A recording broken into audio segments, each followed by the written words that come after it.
As an Amazon seller, you need to be up to date with the Amazon Marketplace. And in order to understand why Amazon launches some new tools for Amazon sellers lately, it's important to understand where the marketplace was years ago. So in this video, we will talk about what have been the different phases of Amazon Marketplace and what are the tools now internally and externally which you can utilize to grow your Amazon business better. In addition, Mark will share 5 practical tips that will help you to increase your product visibility, ranking, and also get more reviews. Hello, Mark. I'm really happy you are joining me here today on OrangeClick YouTube channel to talk about where Amazon Marketplace is today, but where it was a bit before as well. And you will share some practical tips with us as well that sellers could apply to their business to help them increase visibility of their products, increase conversions, and do some additional things like generating more reviews. But before we go into it, could you first introduce yourself and let us know what you do in the Amazon space? Yeah, thank you for having me. I love to talk about the Amazon platform, so that should be fun. My name is Mark Staller. I have been an Amazon seller since 2015, probably, 2015. And built some brands on the marketplace, mostly in Germany. So I'm based in Germany. So I'm using mostly the Amazon.de platform, but also sold in Europe for some brands. And over the time, kind of a community for Amazon sellers, for active Amazon sellers developed with some friends of mine. So it kind of built up from there. And now there's over 500 active sellers in the community in Germany. So it's a German community of sellers. It's a platform, a network. So we exchange strategies, we connect, we do meetups and all stuff like that. So that's really fun. And that's why I also have a kind of good overview of what is happening in the German, at least, Amazon space, kind of. I talk to a lot of sellers and see what they are doing. And so that's also what I want to talk about today. So kind of the journey of Amazon, especially .de and Europe, but you can also apply it to the US if you want to. And yeah, I also have brought some strategies for you. You can apply as well to your business. Awesome. Yeah, I actually met you in person last year at one Amazon sellers event in Germany. Mm-hmm. And I think that's such a cool thing that you have a great community over there. You exchange ideas. And I think as an Amazon sellers, you learn the best when you actually go out there, you speak with other sellers or other experts and you gain some knowledge and you can share what challenges you have. And that way it's helpful for everybody, I guess. Yeah, it's almost impossible to do like all the things in the Amazon space by yourself. I mean, it's like 10 things: sourcing, PPC, ranking, pictures, all that stuff, taxes and all that stuff. So you have to talk to other sellers and collect the knowledge, kind of. And that's the purpose of the community. Yeah. Great. So let's do what we like to do a lot here on OrangeClick to share some value with the sellers watching us. So I know you prepared some slides for us to share some important things with us. So go ahead, share on screen, and let's get started. Yeah, I want to talk about the Amazon platform in 2023. So the title is kind of same, but different. It's always the same platform, but it's always a little different. It's ever changing. So I want to talk about that. And after that, I will also share 5 tips for you. You can apply to the current state of the platform, if you will. So we are all here or speaking today because of this guy, Jeff Bezos. Everybody should know him. And in my opinion, Jeff Bezos couldn't have named the platform better than Amazon, because I think Amazon for sellers is, everybody can relate to that. That sells on Amazon, most likely in a jungle. So it's crazy. There are a lot of different things you have to watch out in the jungle, and it's the same for the Amazon platform. So that's why I want to talk about the state of the 2023 Amazon jungle and not just the Amazon platform. And like in every jungle, there are kind of some treasures to find. You're looking for like revenue and sales and all that good stuff, but also there are some traps you can run into. So this is the tricky part of the Amazon jungle. And that's why it's important to always have 3 things in this jungle I want to talk about today. The first thing is You have to have the right knowledge of the jungle. So you have to kind of have a map to navigate through the jungle, to build stuff, and to get to the trees you want to get to, and all to get the treasures kind of, but also to know what traps to avoid. You have to have the right tools for the jungle to survive actually in the jungle. To build your stuff. And sometimes you also have to have the right weapons to defend yourself in the jungle against other competitors, kind of. And as you can see in this clip here, some weapons might be better than others. So that's also something you have to be aware of. And I want to talk about the development of the jungle real quick. So I don't know if you were watching when you started to sell on Amazon. I mean, the US is always a little bit ahead. I started in 2015, but I think the Amazon FBA space started a little bit earlier than I have started selling on Amazon, maybe through 2012 or something, 2013 maybe. So I would say the raw jungle was around that time until 2016. So I always compare it to in that stage, it was like you have knowledge from some online shops, you have knowledge from Google SEO, maybe you could apply to the platform, but it's similar to, we have the Black Forest in Germany, so that's a big forest, and it's kind of applying the knowledge from the forest to the Amazon jungle. So it's kind of the same, but not quite. And that was the early stage. And then the first maps kind of started. So sellers started to share their strategies, especially in the US market. So YouTube videos, ebooks, video courses, stuff like that appeared in that time frame.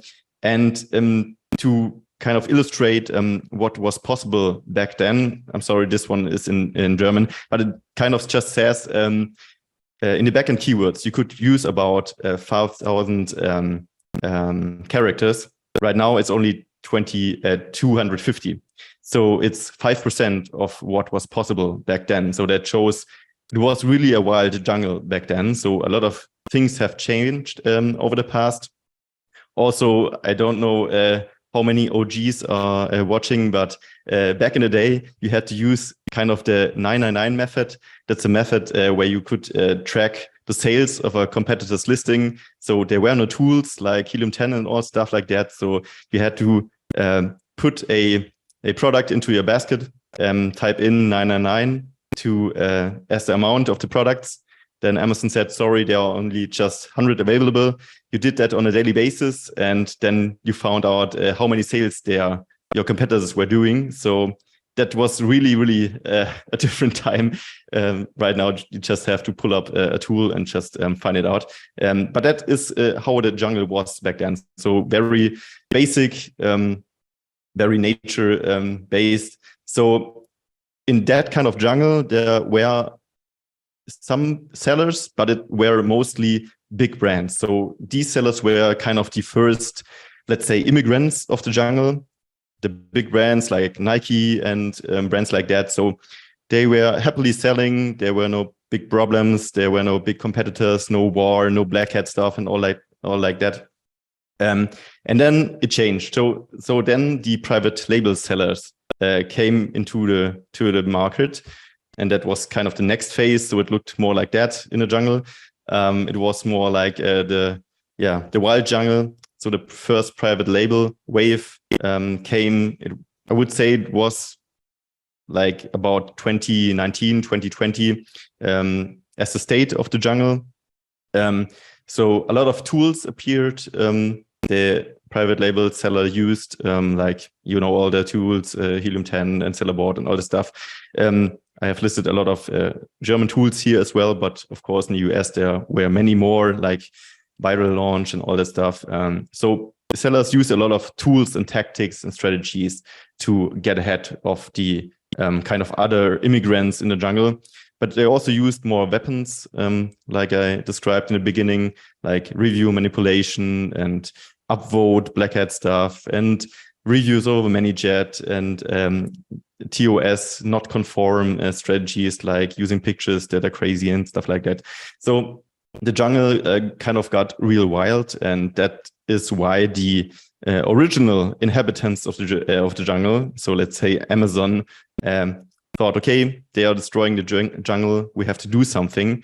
So they took measures and changed the review policies, added programs like Project Zero and the brand registry, transparency program. They banned a lot of seller accounts for review manipulation, and they tried to like level out the jungle again. So that's kind of the state we're in right now. So there was a wild phase. A lot of sellers used external tools and strategies to get ahead. Amazon kind of leveled it out again and tried to take all these tools and weapons into their own hands and platform. And that's why we have today a lot of stuff that is Amazon itself offers, like the Opportunity Explorer, like analytics from Amazon, brand analytics. They took the customer support in their own hands again. The Amazon Vine program for review generation instead of sellers using external strategies, A/B testing, all that stuff. They also they took back to themselves into the platform, and that's where we are right now. So what I've seen is we came from a world or a jungle that was very out of platform driven. So a lot of tools, weapons, and knowledge came from outside of Amazon. And right now, Amazon is trying to take that back and drive it into more inside platform. But I think, in my opinion, it's the sweet spot is kind of in the middle right now. So that is what, at least in our community, the sellers are trying to do. They try to combine the external strategies, tools, and weapons with the outside or otherwise around tools. And that's what I want to talk about a little bit. And regarding, for example, branding and media, there are a lot of possibilities today to do branding and media on the platform, inside the platform on Amazon. For example, video functionalities. There are basically videos and media all across the platform. You can put it inside your advertising. Even sometimes, I think in the US, they are testing it right now. You can hover over your main image in the SERP page and videos playing already. You can put it into a listing, into your A+ content. You can put it into reviews and all that stuff. So it's very video driven today. Also Amazon Inspire, some may heard of that already. It's like kind of a similar to TikTok platform Amazon is already using to reach Generation Z, if you will, to do all that media stuff. But I think it's also important to do still out of platform media. So you have to be active in social media, maybe have your own online shop. So to combine those two worlds. Of course, Amazon also loves external traffic, but in this case, I mean for the branding, it's also important like to have a base outside of the platform that also helps with the traffic inside Amazon. Also the tools, there are also both worlds you should combine. So like I already said, the tools that Amazon gives you right now, there are a lot of tools Amazon gives you right out of the box. And I think a lot of sellers still aren't using all the capacity that Amazon offers to the sellers, which is very important because you can do a lot of stuff that helps for ranking and reviews and analytics and all that stuff. But you should also use the external tools. Like in Germany, it's mostly Helium 10 and Analyze. I think there are quite some more tools out there. Also from the US, I know a lot of German sellers are also using the Adam Heist keyword dominator tools and stuff like that. So you can also take a look to the external tools. That's very important.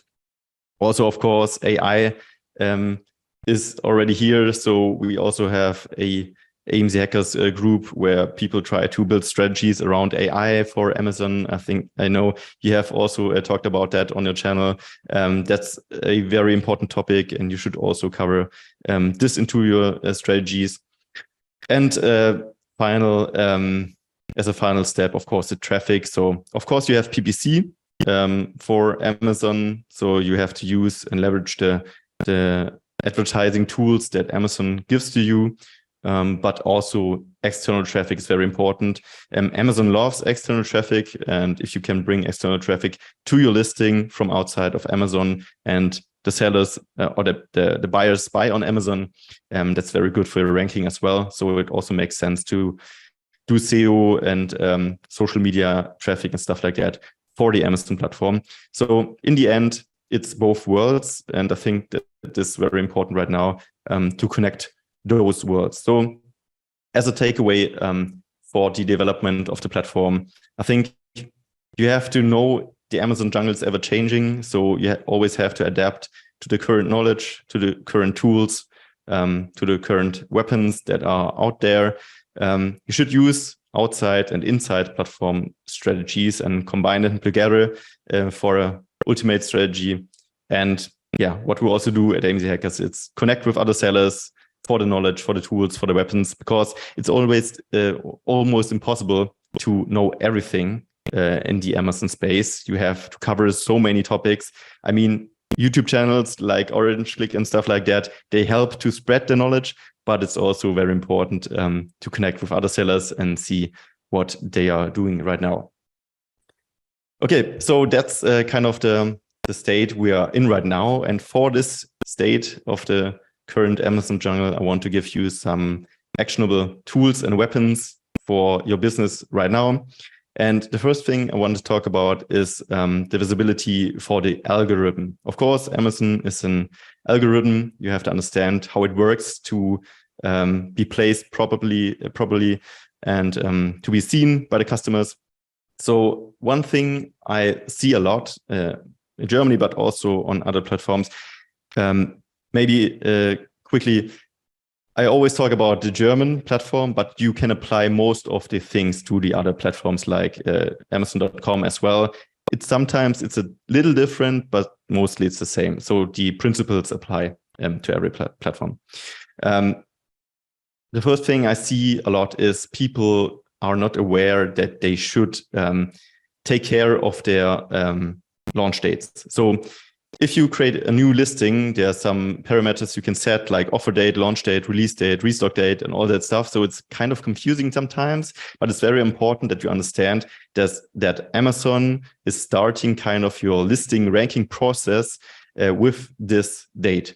So don't start your so-called honeymoon phase too early and try to set a date in the future when you create a listing, and don't set it like for tomorrow. And you kind of trigger the ranking algorithm. Most of the time, it will start with sending in products. So when you are in stock, then the honeymoon phase probably will start.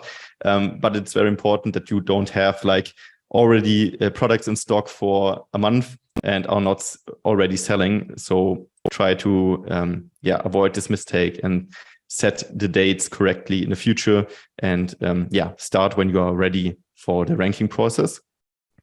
The next thing is also a big visibility problem for a lot of sellers is picking the right category. For example, if you are selling yoga mats, you can place it into yoga mats, or you can place it into gymnastic mats or gymnastic mats flooring. So there are a lot of categories that might fit for your product. But most of the time, there's one category for your product that really makes sense, and people are also looking in this category. So you might miss a lot of sales if you have the wrong category picked. So what you can do is check what the other competitors are doing, in which category are the best sellers right now. They have probably figured it out already. You can also do a Google check. That means you type in your main keyword or your product in Google, like yoga mat. And what happens is Google will show you, of course, a lot of stuff, but also Amazon links. And those Amazon links will go into a category most of the times. So Google already decides for you which category is more relevant than others. So we can do the Google check and see, okay, Google is placing the keyword yoga mat always in yoga mats in the category.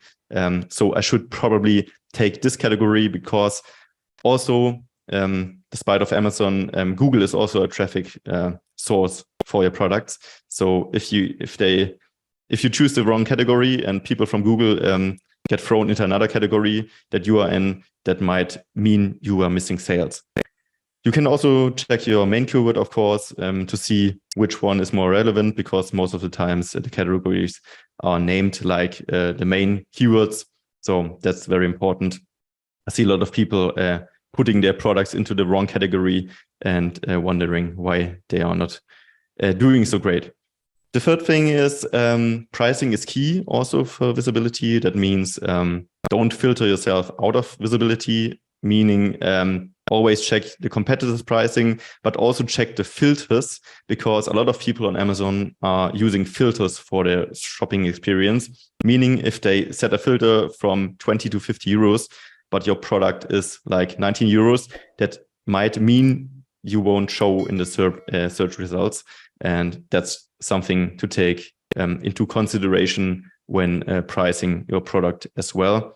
It's not that important, but it's still a factor depending on the product category. Mostly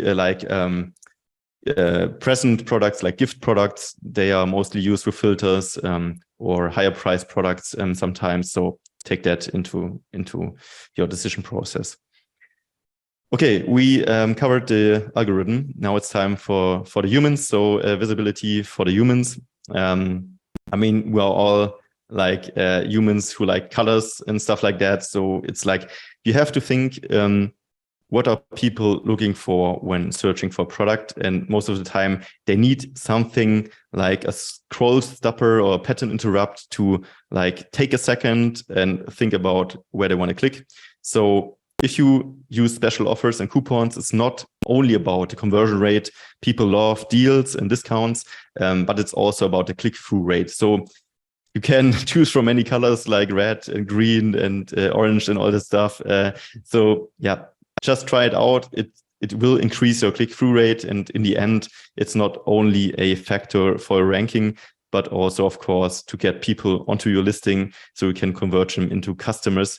So that's very effective. And I think a lot of sellers are not using those methods to get more attention on the SERP page.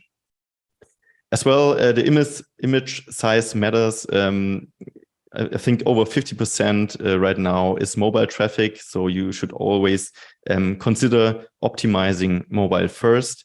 So in this case, as you can see, in this example for the yoga mat, on the right side, the mobile picture is, I don't know, but 20-30% bigger than the first one. So you can get more space if you optimize your pictures accordingly in another format for the mobile traffic.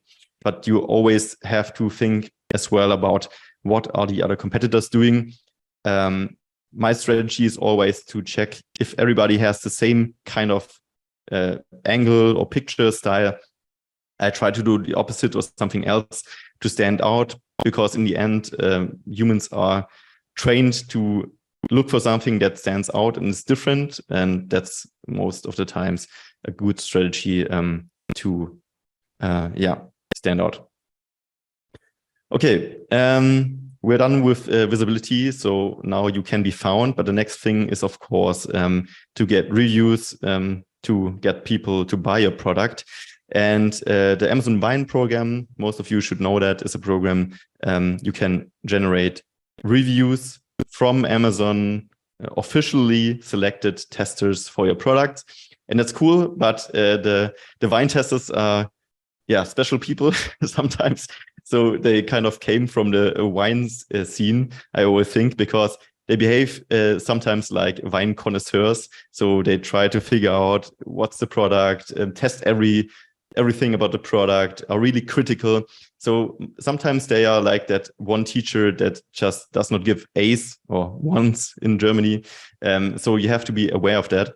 And a strategy that has worked really well is to reduce the price for the Vine period, because the Vine testers will always compare your pricing to the value they are getting and also to the competitors' pricing. So if you are cheaper than your competitors, but give a higher value, the Vine testers are more likely to rate 5 stars than if you are already at your final pricing. So take that in mind and do your launch if you're using wine with a lower price.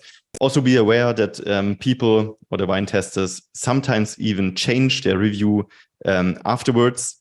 So you had a low price, they rate 5 stars. After a month, they see, oh, you change the price to a higher price, and they will sometimes change it back to 3 stars. You have to be aware of that and to monitor it. Yeah, that's very important. The pricing really matters for the wine program. Also, I know a lot of sellers that are preparing like 25, 50, 100 products if they start at home. So they really select the best products, so the testers really get the best product experience possible. Sometimes they even add something to the product that is not really in the listing or the product itself. Normally, I won't recommend that, but you can manage that for yourself. So the wine testers are really critical. You just have to know that, and you have to give them the best experience possible. That's just really important to get good reviews in the beginning. As well, something you have to take in mind for the future of the current platform.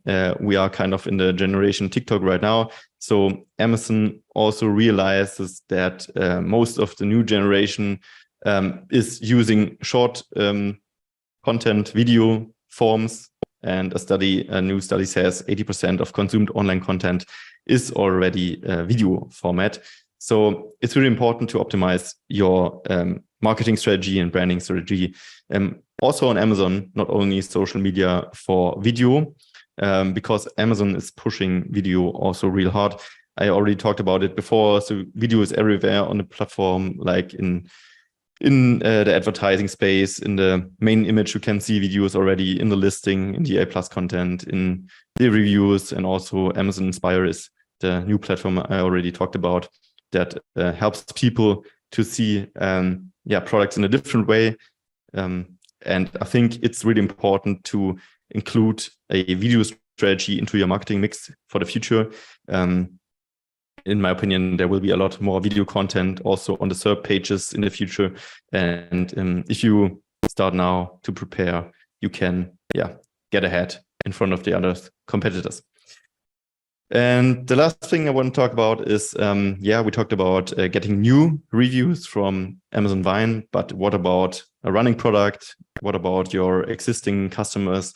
So there are some strategies that are people using right now still that work really well. And I'm not talking about all the external stuff like buying reviews and all that stuff. That's from the past, like I described before in the presentation. So what's working right now is, and you always have to check with the TOS, with the rulebook of Amazon and apply it a little bit. So there are 3 things sellers are doing right now that work well. The first thing is the review button. I don't know if you have that in the US as well, but it's something in the Europe marketplace at least. You can automate clicking on the review button per customer. That means Amazon will send out an email to each customer saying, can you please rate the product? It's not a game changer, but if you do a lot of sales, it will also generate some reviews. What a lot of people are also doing is sending out handwritten postcards and letters. Of course, they're not really handwritten. It's mostly done with robots and stuff like that, but it looks like handwritten, and the customers mostly don't notice it, and it has a higher conversion rate than if it's just printed out. So you can send handwritten postcards and letters to your customers and tell them, hey, thank you for ordering. Please consider writing an honest review. You always have to check with the latest TOS to see what's really doable and not risky. But that's also something that works well.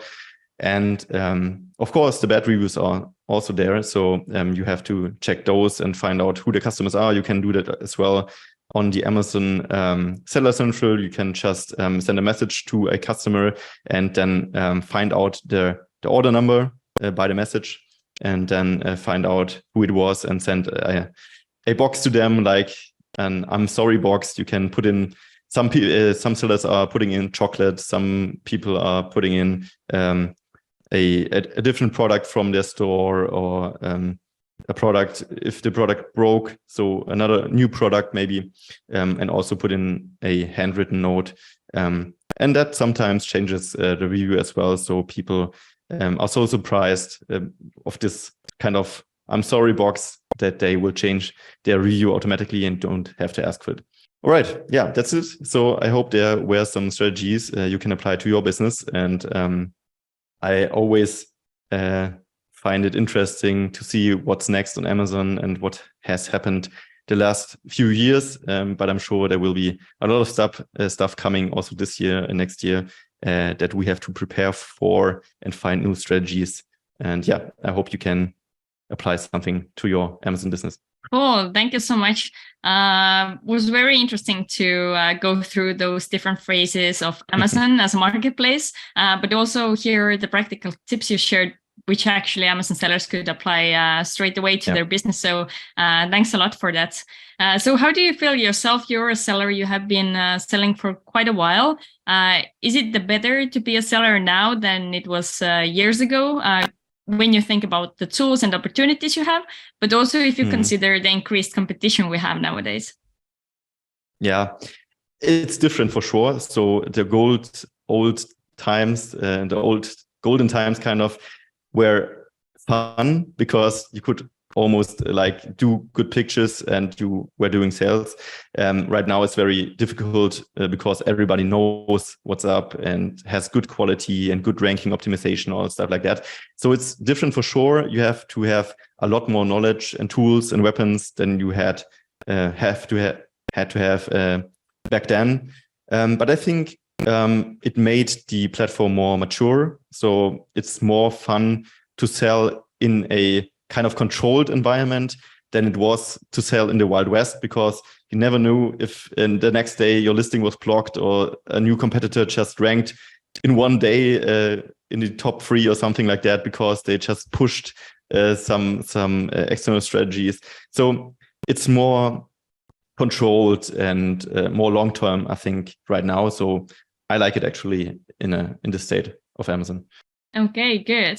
And do you have any tips to share with sellers who are about to expand to German marketplace? It's often US sellers who are watching our YouTube channel and they are about to expand not only the German marketplace, but also in Europe overall. And you said you mainly sell on German marketplace, so you usually probably spot what some sellers are doing wrong. So if you can just name a few things on what sellers should pay attention to when they want to sell on German marketplace. Yeah, it's or from your own experience, because you are a German yourself. So it's interesting to hear your insights because you also probably order from Amazon. Yeah.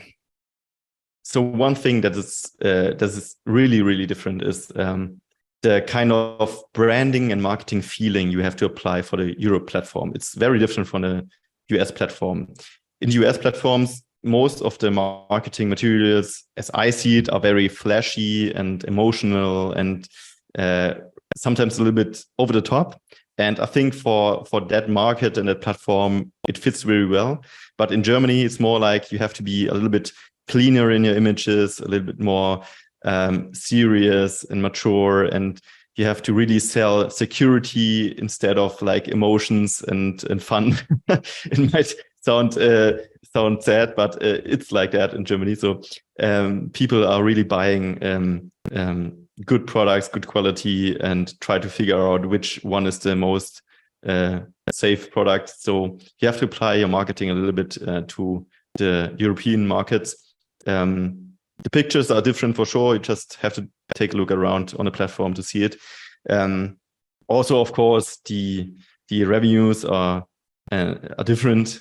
It's a different ball game, kind of. I think like small niches in the US market are the big niches in Germany.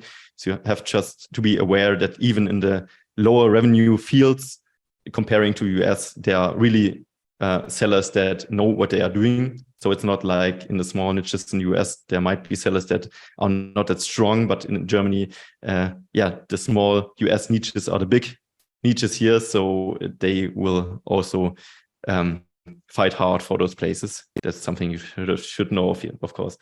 Okay, good. Well, thank you so much for sharing your knowledge and your thoughts with us today. As you mentioned, the community AMZ Hackers is currently for German sellers only. But if anybody watching us today right now would like to reach out to you just to be in touch or ask something, what's the best way to reach out to you? Or maybe do you have any active social media accounts they could follow? Because nowadays I know LinkedIn has a auto-translate function. So if you're active there and posting, then people can still read it without knowing German. Yeah, you can definitely reach me on LinkedIn. Just type in Mark Staller. You can also find me on YouTube, but it's German content. So depends what language you are speaking. And you can also visit the website amz-hackers.de. If you want, you can also write an email to reach out. We are also always looking for cool events and speakers. So if that's something you are into, just get in contact. Cool. Thank you so much, Mark, for coming here today. And I hope I see you soon again in the future. Yeah, thank you for having me. I hope you will be able to successfully implement the strategies shared in this video.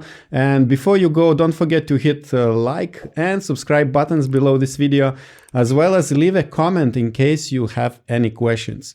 And now I would like to invite you to watch another video where Amazon SEO expert Stephen Pope from My Amazon Guy explains how to use Amazon SEO to increase market share. So check this out.